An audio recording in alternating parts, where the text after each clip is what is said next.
Support for Digging Deeper comes from the Penn State Alumni Association, keeping alumni connected to the university and to each other. Membership information at alumni.psu.edu/belong. and from viewers like you. Thank you.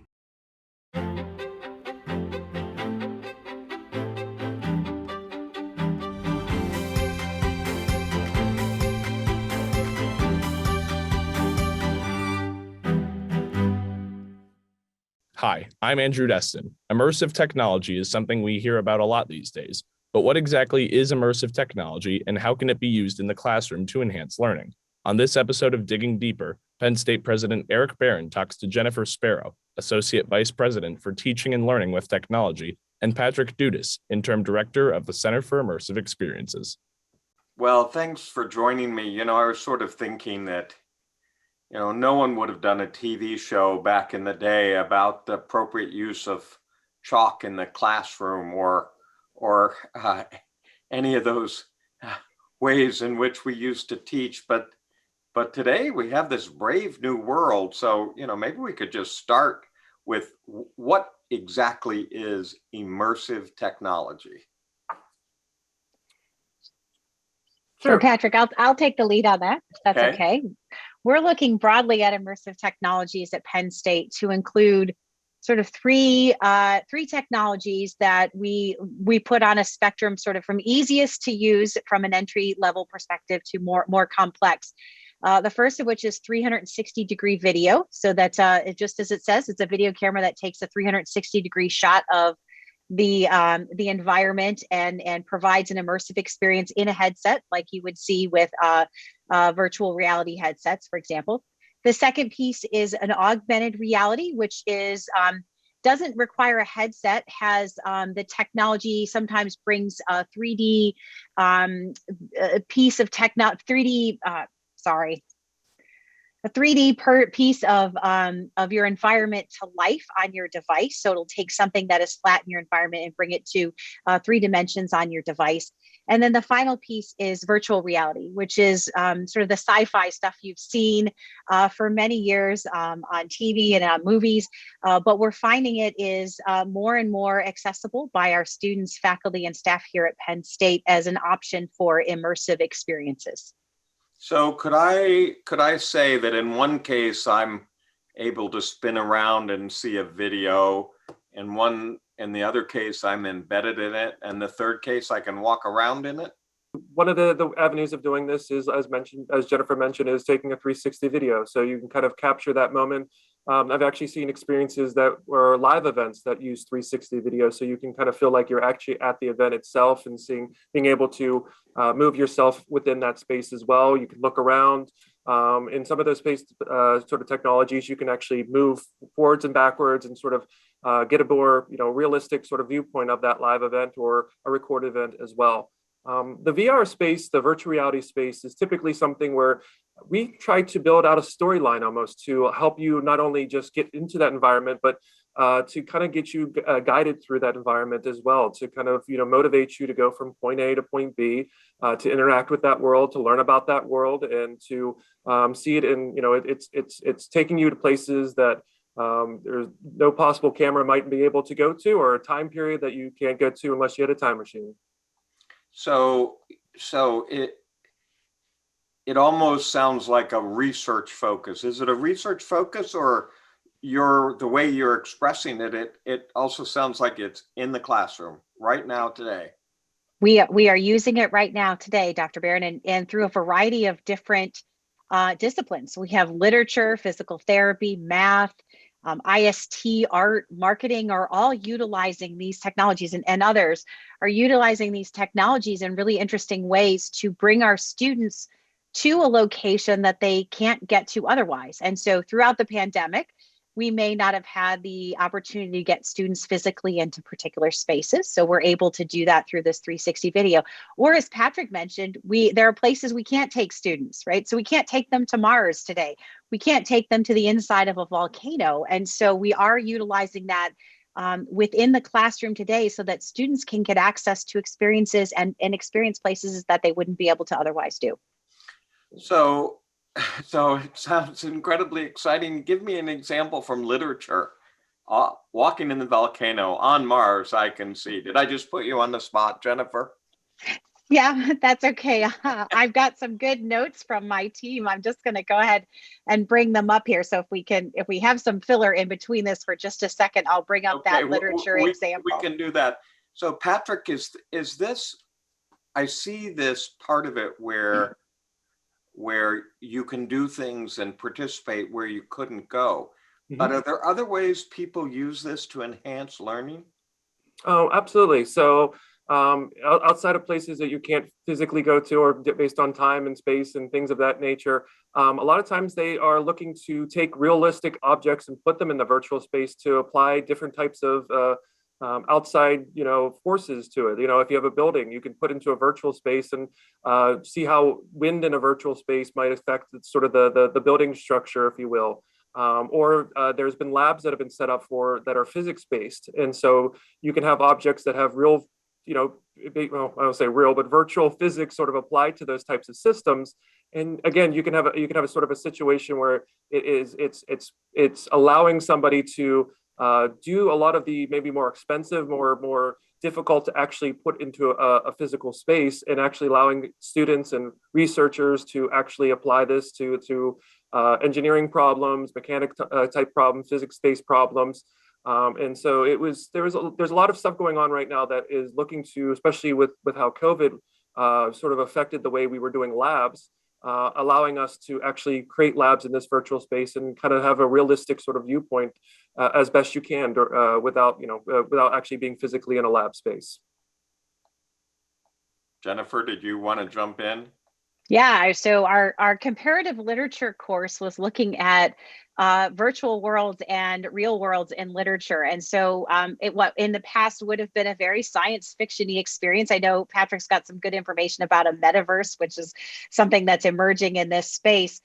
So students were able to read about and then experience both a real experience and then a virtual experience, and then have a better understanding, a deeper understanding of what that would look like in terms of how they were both interpreting what the writings were, and then how they might develop their own literature scenarios and narratives throughout this. So hands-on experience. Okay, interesting. So I got to ask now, what's a metaverse? A metaverse. It's sort of they call it the internet 2, basically. So it's sort of the next sort of frontier, if you will. And the best way to sort of describe it, and there's been some works in fiction that sort of Snow Crash, Ready Player One are the two more well-known sort of fictions that sort of talk about sort of this idea. But the concept is, if you can imagine having your VR, headset on, and you're at your home and you want to visit, University Park, Penn State campus, in a virtual reality system that's been created, you could do so. And then myself in my home and sort of where I'm at, I could also sort of visit that space as well. And then the idea of the metaverse is sort of having us both being able to interact with each other at that point in time. And so if you can imagine sort of scaling that out, not only just for people who are in, University Park or State College, but all across the world are able to go to this central place virtually and have, they're called avatars. So you sort of create a representation of yourself in that space. And then eventually you sort of interact with other people. And there's a lot of sort of push right now to kind of to have some of these experiences and sort of have concerts and sort of common sort of events for people to interact with. Second Life was sort of one of the pioneers in terms of some of this kind of original thought process, but it's starting to come into the mainstream now.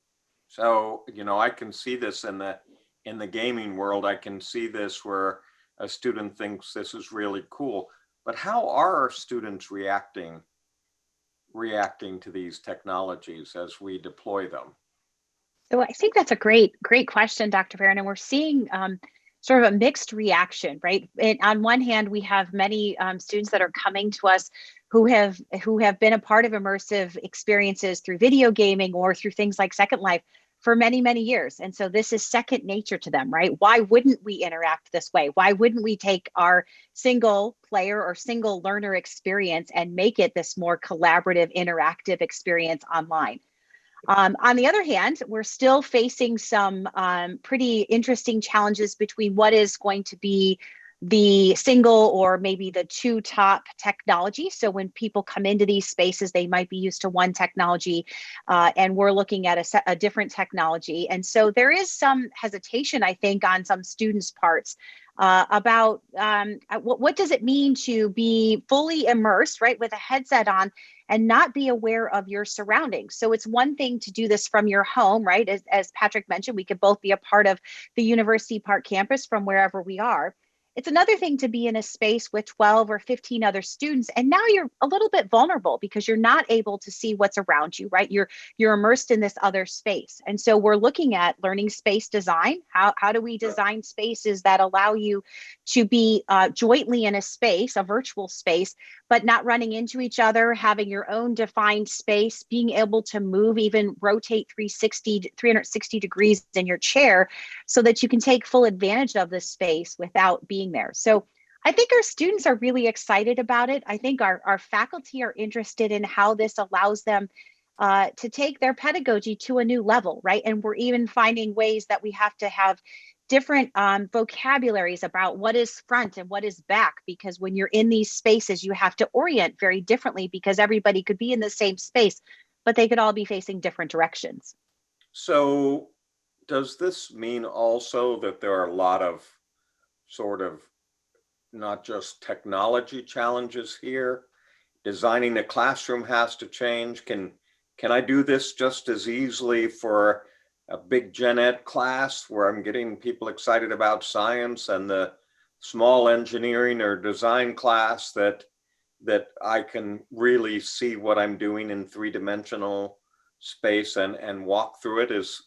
Are we seeing all the uses? Are those small high-end classes, or do you see it permeating throughout higher education courses?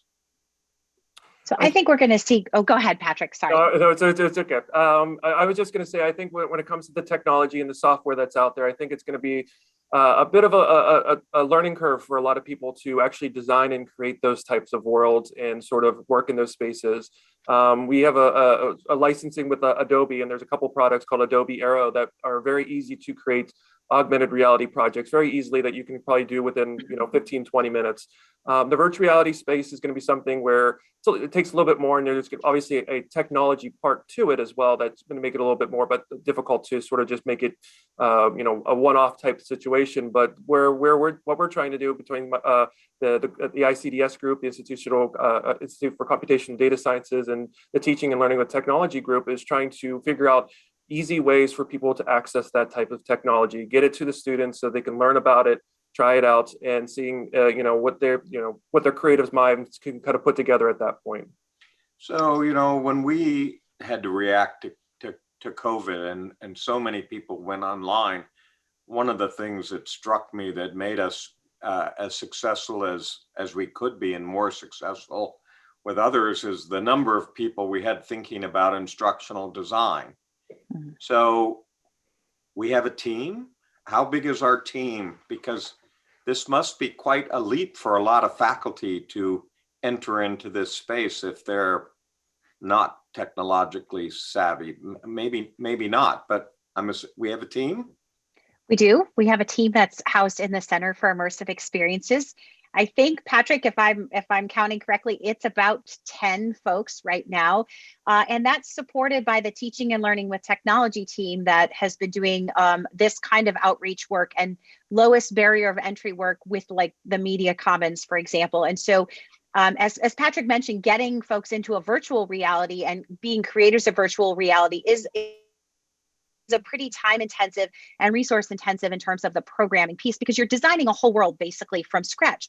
But when we're talking about things like 360-degree video, we found that there's a lot of great resources out there. And part of the work is just helping faculty understand what's possible and then helping to curate what's already out there. And if we're not able to find it, then what does it mean for us to send a kit out for students even to be able to go out and do 360-degree recordings that can be utilized by other students? And so we had, before the pandemic, had students doing global programs in Ireland. And so they were able to film the countryside. They were able to do these 360-degree filming experiences in the towns. We got a lot of great footage, including of pubs, right? So a whole new world for our students. And they were able to bring that back, and other students were able to consume that weren't able to travel and be immersed in those experiences. We're seeing that in biology, for example, with biomes, right? It's just a matter of curating what's already out there. And then making sure that faculty and students have access to the hardware. So the headsets that become are becoming increasingly more widely available and less expensive as the market drives those down. And so it's just a matter of providing it broadly to faculty and students so that they understand the potential and helping them find the resources. So I immediately had two questions there. So the first one, so you're visualizing actually a library of these. And we have one. You check out a field site or something else, and we contribute this to the broader good, much the way we would do other kinds of video or animations or textbooks or whatever else. But a lot of this requires people to go out there and deliberately map a place or map something. Right. And so I think part of that we'll see that library grow, right? We're seeing some interesting virtual reality work coming out of Microsoft and Case Western Reserve University with some anatomy and physiology kinds of things that are being used in their medical school training. And so I think we'll continue to see development and probably commercialization of some of these things. And I think, Patrick and his work with faculty in the research side of things will be, I think, doing deep dives into how we can leverage not only the research piece, but how does that turn into intellectual property that Penn State can be a contributor to the greater good for. So that second question is, you said the price is coming down. How pricey is it? It depends. It's kind of like your idea of a camera or a computer at this point in time, in terms of it could be a couple $100s for something like an Oculus, which is sort of the main product out there through Facebook. Some are quite expensive, 500, 600, 700, up to $1,000 type of equipments. So it can vary in terms of the price range in terms of that, but it's becoming more accessible because sometimes it's being wrapped into. You mentioned before video games. Sometimes you can purchase them because the companies that are building these software are trying to get those types of technologies out there. So sometimes they're provided through purchasing through like a Sony or something like that kind of situation. But right now the price is still about a few $100s in terms of getting something that would be a good device that would be easy to use. There are also some things called cardboard, and basically it sounds exactly what it is, where you actually put it around a smartphone of some sort and actually can sort of simulate some of these VR sort of experiences as well. Those are, pretty cheap in terms of $10, $20, $30, $50 types of equipment, Wow. but it's also something where you have to be mindful of the fact that maybe that device wasn't specifically built for that sort of idea. So there's a couple of some trade-offs there in terms of that. I can see so many different values for education. It's expensive to send a whole class from central Pennsylvania to the Grand Canyon, but I could sit there and have people walk through it and get a sense of it, and or for students all over the world in a world campus setting to be able to have that experience. So I see that makes a lot of sense. Are we seeing other parts of the university looking at this as well, where they're not looking on the educational side, but they're looking at how these technologies can be adapted to other purposes? Yeah, so I think we're seeing global programs have certainly been interested in this, certainly since the pandemic, where, how do we bring those global learning experiences to our students when they can't get on airplanes and travel? We're seeing interest in recruitment. So how do we bring a Penn State experience to students who can't travel to campus, and what does that look like?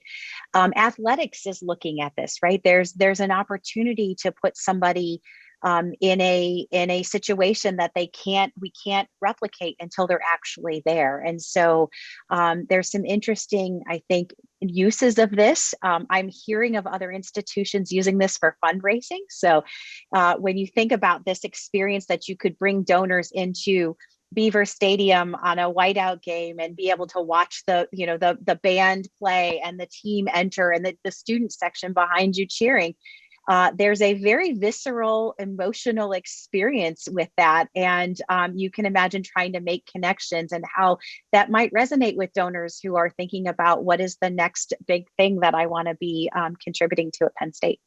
That's cool. So we have a Center for Immersive Technologies. We have a Dreamery. What is a Dreamery? Well, the Dreamery is a co-learning space. So like you hear co-working spaces, the Dreamery is a co-learning space. We want to bring faculty, staff, and students together around these types of emerging technologies and help them to dream big about how we might utilize them. So Dr. Barron, I think of this space as the place we bring the technologies to the table and bring the people around the table to say, this is really cool. What could we do with it in my class? What could we do with it in my research? And so this is the place to come and try it out. Well, the name is wonderful, and the concept is wonderful as well. I'm really sorry we've run out of time, and I just want to ask one last short question. I've heard a lot of people, they talk about doing, say, deep sea exploration, and they have to physically go down in a bathoscope to see what's around them. Is that going to be not true anymore? That the cameras can go down there and bring up every bit, and you could explore it just in the same way you would do as a human down there, thousands of meters below the ocean surface? I will say that you could probably simulate a lot of those conditions. I'll never want to say that you'll ever replace the real world in terms of some of those unknowns. But for the most part, yeah, this could be the sort of that new frontier that makes it easy to do. I want to put on a headset and go grocery shopping while ever going in the store and just put it in a basket and have it be delivered. Do I have a shot at that? We'll work on that for you, Okay. Dr. Barron. Thanks so much for joining me. That's just a fascinating topic. I really do appreciate your time. Well, thank you very much. I very much appreciate it. Thank you, Dr. Barron.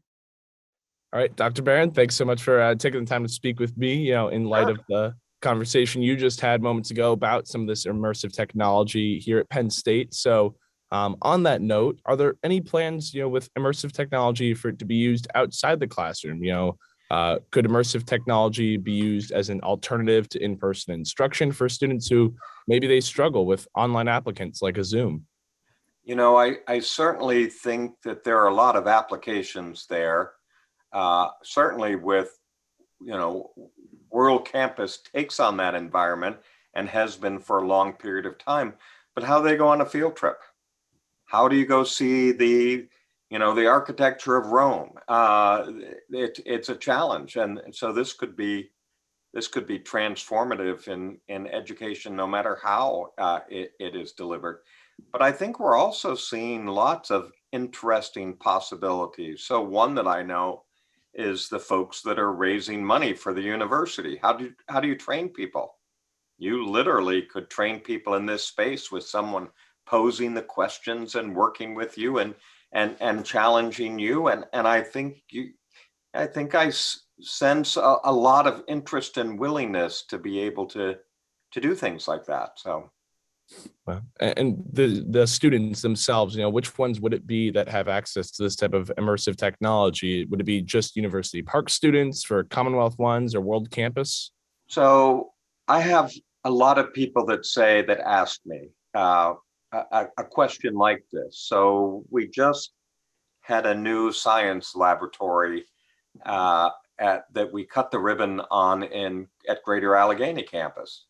And the student reporter came up to me and said, how does this compare with University Park? As if somehow we would do it differently and provide less at Greater Allegheny. And my response was no, we have the same building blocks, one university geographically distributed.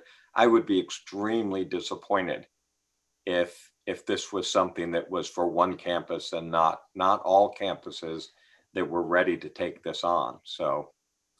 Right. And the companies that Penn State's looking to partner with for this immersive technology, if so, what types of immersive technologies are they looking into? Is it virtual reality, augmented, or mixed, or what's the So approach? it sounds to me like all of them are there as a possibility, each having a different flavor and value. I must admit that seeing things in 3D as someone who grew up as a geologist is pretty profound. But if I can be 3D and walk up to the outcrop or walk through the volcano, I'm going to get a much greater spatial understanding. So I can see this just evolving where the type of technology fits with the type of problem or area that we're trying to teach, that all of them will be in play. And are there any potential downsides to using this technology, and how would Penn State seek to combat those negative side effects? Yeah, the things that I think you worry about, does it come off as gimmicky? Is it a gee whiz moment, or is it really part of profound learning? And I think from what I hear that it is a part of profound learning, but I can imagine that sometimes it might just seem glitzy. And then the other thing, which I thought was really interesting that our guest talked about, was making people feel comfortable when they're in that environment, because it's not to be in the environment but not knowing what's going on around you because your face is covered. So I can see that there's a lot of room there for us to be thinking through this in good ways. Perfect. Thank you so much for your time and for answering my questions, Dr. Barron. My pleasure. Support for Digging Deeper comes from the Penn State Alumni Association, keeping alumni connected to the university and to each other. Membership information at alumni.psu.edu/belong. and from viewers like you. Thank you.